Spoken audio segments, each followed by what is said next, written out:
अस्सलामुअलैकुम। आप देख रहे हैं के न्यूज़ HD। मैं हूं कुदसिया शौकत। खबर शामिल करते हैं शेखुपुरा से। शेखुपुरा में दरिंदा शख्स ने कमसन बच्ची को ज्यादती का निशाना बना डाला। इस हवाले से रिपोर्ट करेंगे हमारे ब्यूरो चीफ ताहिर खान। जी बिल्कुल।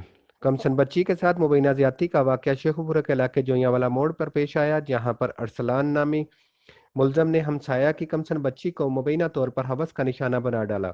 बच्ची के शोर करने पर अहले इलाका और मोहल्लेदारों ने पकड़ लिया और खूब दुर्गत बनाकर पुलिस के हवाले कर दिया। मुलजम की दुर्गत बनाने वालों में मुलजम की मां भी शामिल थी।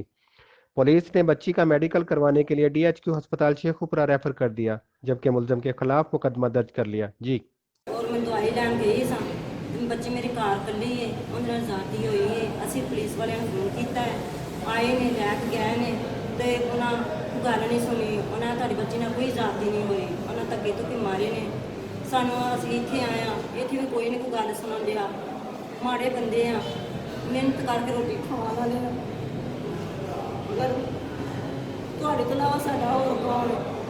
ठीक है, तू मन नहीं दिया मेरी तेरी बच्ची ना आज़ादी हुई है, कहने जाओ चेक करा लो जाके।